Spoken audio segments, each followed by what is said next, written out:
Keith and I were super excited to finally be at Zion National Park. We have heard so much about this park, and we had such high expectations for the scenery and the hiking here. But we weren't looking forward to the crowds. Pretty cool way to start the morning. Since we would be in this area for 6 weeks, we decided to spend Sundays at Zion National Park. This was our first day in the park, and we had planned to arrive early, get a quick overview of the park, learn how the shuttle bus system worked, and gather information for future hikes. But our plans quickly changed. We ended up getting off the bus and walking along the Grotto Trail, which is really just a short hike from one bus stop to another. We did get to see a lot of deer in the morning, and we enjoyed the quietness.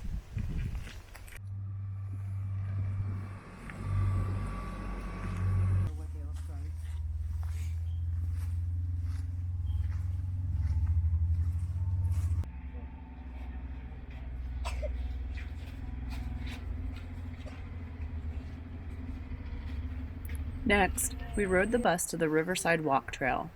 This trail is just over 2 miles. The trail takes you along the Virgin River and along the bottom of the canyon.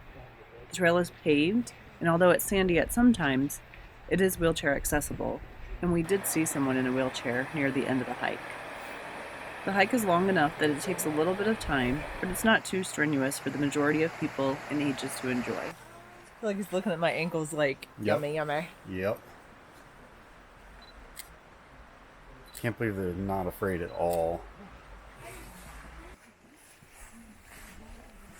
What are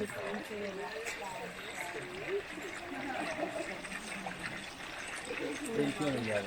No. And it was way off on the nose.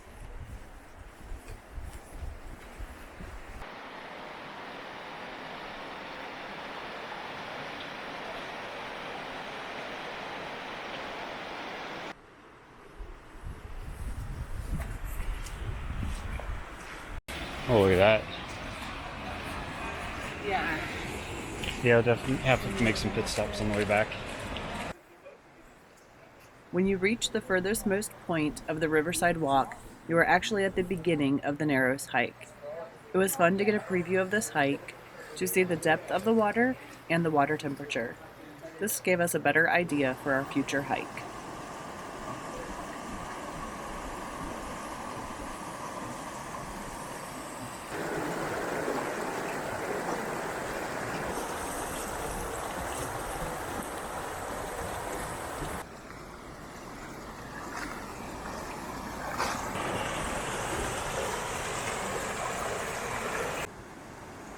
Even though we would be walking along the Riverside Walk again as we approach the Narrows, I'm really glad that we did this first because it gave us a chance to really enjoy the hike, stop and take pictures, and just take in the landscape.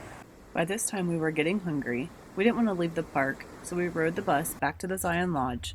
We saw a pretty long line at the cafe, and upon further exploration, we found the Red Rock Grill within the lodge and decided to have a nicer dining experience for only a few dollars more.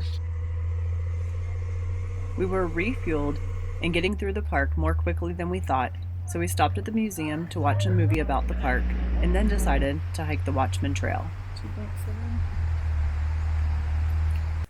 The Watchman Trail was on our list of things to do in the future, so it was really nice to be enjoying more of the park than we thought we'd be able to during our first visit.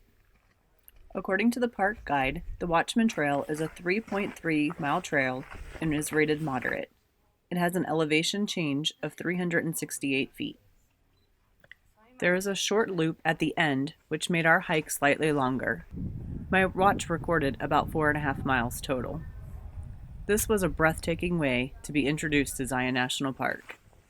The views at the top were amazing and just didn't seem real. I felt like we were in a painting, and I think the pictures confirm my thoughts. Top of the Watchman Trail. What a view.